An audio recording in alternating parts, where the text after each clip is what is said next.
The carnivore diet is helping tens of thousands of people, if not more, lose fat that they never thought they could burn, reverse chronic medical condition that they thought they were stuck with for life. So if that sounds good to you, this video is going to help you understand how to do a carnivore diet properly and not make these 15 common mistakes that most people make when they're first getting started. I'm Dr. Adrian, a family physician with 20 years of clinical experience, and that's what this video is about. Now, the carnivore diet is the ultimate low-carb diet. It is a subset of a ketogenic diet. Most people's ketogenic diet limits total carbohydrates to 20 total grams a day or under. The carnivore diet turns down your carbohydrate intake knob as far down as you can possibly take it, and it also removes all of the anti-nutrients and plant toxins that many people are sensitive to, allergic to, or actually react quite violently to, and they don't even have a clue. So let's get into the 15 most common carnivore diet mistakes. I tried to be as comprehensive in this video as possible. The last mistake is a little bit controversial, and I hope it doesn't offend anyone. Now, let's get into this. Number one is forgetting that seafood, eggs, and butter are carnivore. So many people think, oh, it's just red meat, it's just steak, it's just ground meat. That's what carnivore is. If something is a part of an animal, was a part of an animal, or it is a product produced by an animal, it is technically carnivore. A lot of people say honey is carnivore because it's produced by an animal. Honey is bee vomit, so I don't recommend you eat the vomit of any animal, including honey, and honey is also super high in carbohydrates, so that pretty much cancels it out from this ultra low carb way of eating. The eggs and the butter, that'll come in very handy in later mistakes that people make about the carnivore diet. Number two is eating too lean of a diet. Many of us come to this way of eating with the mantra of avoids fat at all costs. Eating fat will make you fat. Those are just not true, but you may have that in your subconscious, so you may tend to unconsciously pick leaner cuts of meat for your carnivore diet. Not only is it absolutely unnecessary, it can be quite detrimental to your progress and to your success. When you're eating a carnivore diet, you're not burning carbohydrates as fuel. You're not burning sugar because you're not eating any. Now, your liver can still produce some, which is perfectly normal and actually a good thing, but you're not getting the huge amount of sugar that most people get in their diet, so you are forced to burn fat as fuel. Now, if you have a lot of stored fat, that's actually the fat you want to burn, but as you're starting carnivore and as you're transitioning, and then as you're doing weight maintenance after you've lost any excess fat that you may need to lose, I recommend a 2-to-1 ratio of fat to protein by ounces or by grams of the thing you're about to eat, and that's where the yolks and the butter. So a lot of people can't afford to buy grass-fed, grass-finished, panda massaged, $22 a pound meat, but you don't have to. You can eat the best meat you can afford, and if that's the cheapest meat in the market, that's okay. Don't worry, you can still do carnivore, but you probably can't afford to add pastured eggs and pastured butter to that meat, and so by adding pastured egg yolks, whether they're chicken, duck, goose, it doesn't matter. It can even be robin, quail, dove, or hummingbird, but I would recommend sticking with the chicken, goose, and duck eggs because they're easier to crack, easier to eat, and easier to find. But when you add a pastured yolk, you're adding a ton of fat because egg yolks have about a 1-to-1 fat to protein ratio, and so that's raising your fat to protein ratio of the meat that you're eating. Even a fatty meat like a fatty ribeye or 70-30 ground beef still needs to have some fat added to it. And so you might cook that in bacon grease or beef tallow. So you're adding pure fat to the leaner cut of meat. You might add some pastured yolks to that. You might add some pastured butter to that. You don't want to eat too lean on carnivore. Number three is not getting enough electrolytes. You have to understand our ancestors drank river water, stream water, mud puddle water. These are all rich sources of electrolytes, but they also can cause a nasty infection these days, so we want you to avoid probably drinking mud puddle water. Find a good source of electrolytes that you can add to your diet. I really like Keto Chow's electrolyte drops or fasting drops. There are many different brands out there on the market. When you're doing carnivore, you have to be an ingredient detective. You have to read everything that has a label. You have to read the labels and watch out for silly terms they use to hide ingredients you don't want in your body, like natural ingredients, because that can virtually mean anything. Number four is not getting enough omega-3 fatty acids. Now, we're really concerned with any spectrum of the proper human diet that you get a correct omega-6 to omega-3 fatty acid ratio. The average American is eating a 20-to-1 or a 30-to-1 omega-6 to omega-3 ratio. Very unhealthy, very inflammatory. Just the fact that you've eliminated all the industrial vegetable oils from your diet, that's going to lower your omega-6 fatty acid intake a bunch. You don't want to eat zero omega-6 fatty acids. You need some. They're actually good for you. You just don't want to eat a ratio of omega-6 to omega-3 that's too high. Once again, this is where adding pastured butter to your carnivore meal, adding pastured yolk to your meal, that's going to help up the omega-3 to omega-6 fatty acid ratio. Also understanding that, remembering that seafood is carnivore. You can add wild-caught West Coast salmon to your meal, and you can add fish fish roe to your meal. You can add cod liver to your meal or cod liver oil if you can stomach it. Some people love it, some people don't, but all those things are going to give you more omega-3s so that you balance out your omega-6 to omega-3 ratio.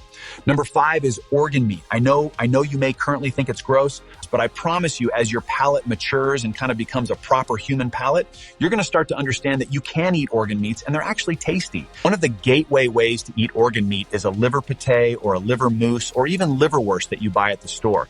These are excellent ways to start to incorporate some organs. Our ancestors ate all the organs they could get their hands on. There's actually, in the paleoanthropological research, they are starting to understand that the first stone tools we used were not spear tips and arrow tips. They were just big round rocks that we used to smash the bones and smash the skull of animals we were scavenging.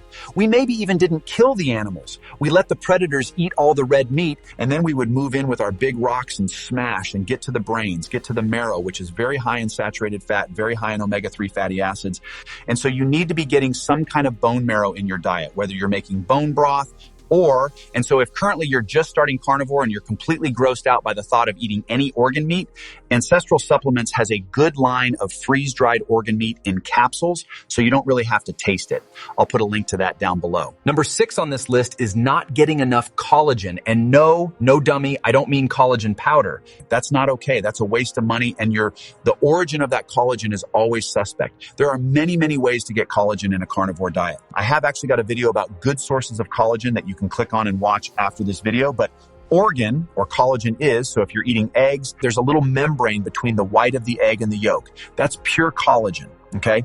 If you're eating ribs, whether pork, beef, or sheep, there is a membrane on the back of the ribs that most people peel off and throw away. That's pure collagen. Don't do that. If you're eating steak, eat the gristle.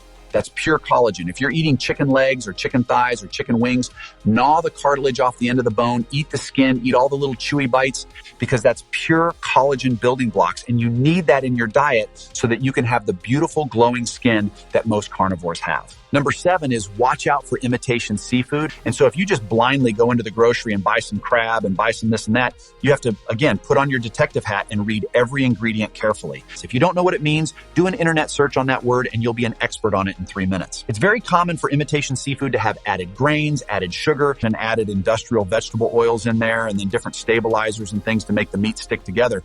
None of that stuff is part of a real carnivore diet. So make sure you're getting real seafood and not imitation seafood, and watch those ingredients and additives. And number 8 is sauces, marinades, rubs, and gravy.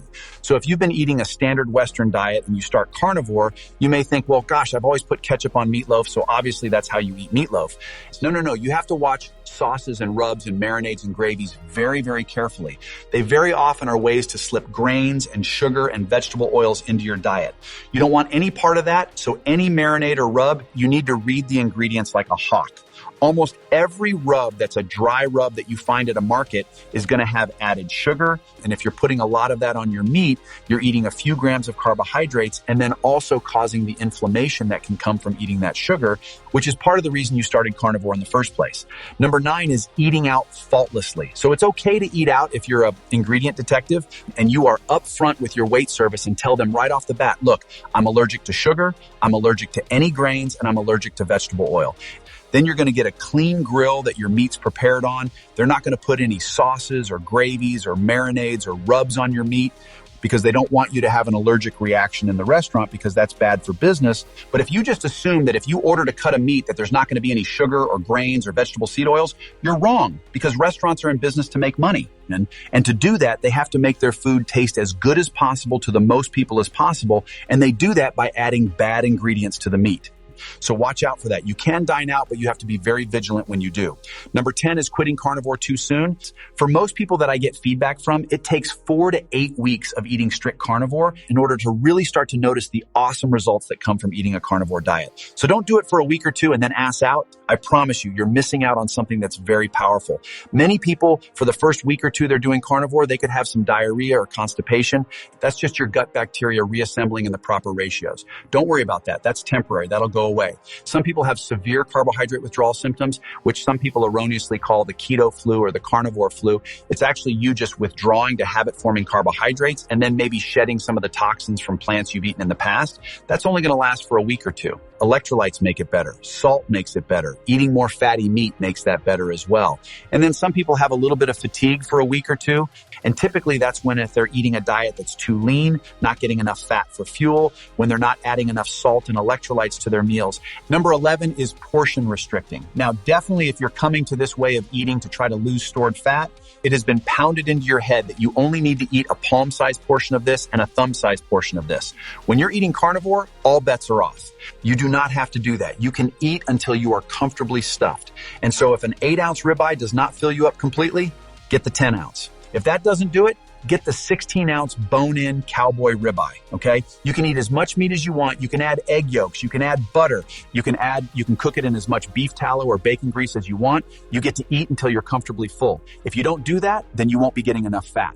You won't be getting enough total energy in your diet. That's really going to put you back into having the fatigue and the other problems that people have if they try to portion control on carnivore. That is not necessary. No carnivore in nature portion controls. They eat until they're stuffed and then they go take a nap. Our ancestors, there's no evidence that they ever portion controlled. Can you just see one of our ancestors 100,000 years ago saying, "I'll just have a palm-sized portion of the salmon, please. And could you cut off the skin and the fat?" That never happened. They ate as much fatty salmon with the skin on as they could hold, and then they went and took a nap. That's how we're supposed to do it. That's how you're going to get the best results from doing this. Number 12 is watch out for processed meat. Now, if processed meat is all you can afford, that's still infinitely better than eating the Cheetos and the Doritos. So don't feel like if all you can afford is bologna and hot dogs and Spam, do carnivore with that. But realize that's not a perfect carnivore, but you got to watch the ingredients. For example, if you just look at the 20 different choices of hot dogs or wieners in a supermarket, they could range anywhere from having 3 grams of carbohydrate per hot dog down to virtually 0 grams. You got to watch for grains because if they add grains and sugar to a hot dog for the average person, it's going to taste better and it's going to be cheaper to make. So yeah, they're going to do that. For another day, we can talk about the artificial colors and the artificial stuff, but watch out for a term called natural flavoring, okay? Because the big food manufacturers can use that to put any damn thing into the meat that they want. And there's really no restriction on using that title, so you got to watch out for that. Sugar could literally be a natural flavoring. So look at the total carb count of what you're about to buy, and if it's more than 1 gram, try to find a better source. Number 13 is salt restriction. I know your doctor and your dietitian and your mama all told you that salt is bad for you. You should limit salt. There's just no basis in scientific fact or paleoanthropological evidence to support that. All mammals love salt and crave salt and will walk for miles to eat as much salt as they want from a salty rock or salty mud. Our ancestors in the past always made use of the blood and the organs and the marrow, all which are very high in sodium salt. So stop being afraid of salt.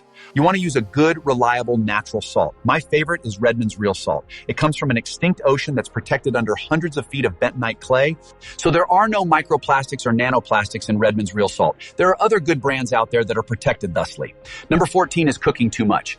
You don't want to overcook your meat. So if you're currently a well-done person, I don't want you to overnight start eating medium rare, but you got to start cooking your meat less and less. The longer you cook meat, the more you break down the vitamins in the meat, and probably you're breaking up other important micronutrients as well. Don't overcook your meat. Eating raw is okay. Eating raw is healthy. You have this very sophisticated infection control device on your body. It's called a nose. And so when you take the meat out of the packet, you smell it, it smells super fresh. You take the salmon out, you smell it, it smells super fresh. Same goes for fish roe. Anything that you're going to eat raw, if you're going to eat raw, you want that meat to be very fresh and to smell very good. That's what your nose is for, is to protect you from eating ruined meat. Because I promise you, if an egg yolk or if a piece of meat or if some fish roe is bad, your nose is going to let you know when you shouldn't eat that. So don't be afraid to start eating some raw stuff.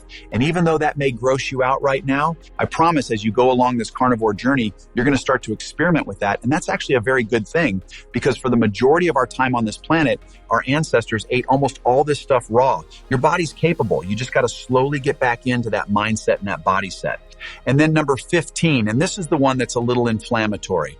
It may irritate some people, especially if they make thousands of dollars a month selling supplements, is you don't need to take a lot of supplements on a carnivore diet.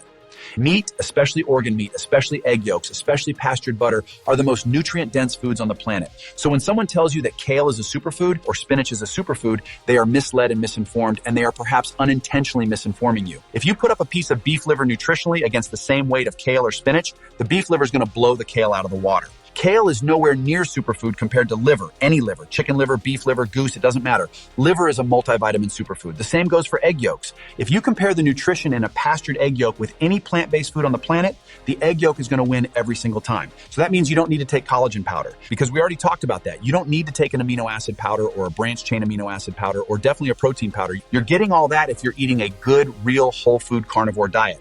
You 100% don't need to take a fiber supplement, although some people think they do. If you're having gut symptoms, then you definitely don't want to take a fiber supplement. Carnivore is going to fix your gut symptoms, whether that's irritable bowel, both diarrhea and constipation-based irritable bowel, whether that's ulcerative colitis, Crohn's disease, or any other of the hundreds of gut conditions. Carnivore is going to make it better unless you add a fiber supplement.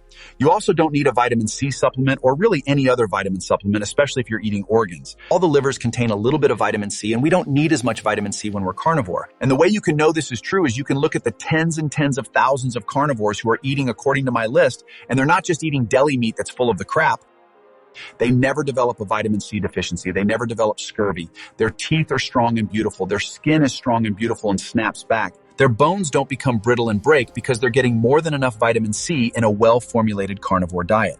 I have several other videos on this channel about the carnivore diet that you can watch and check out. I will have a couple pop up here and here at the end of this video, and you might want to click the subscribe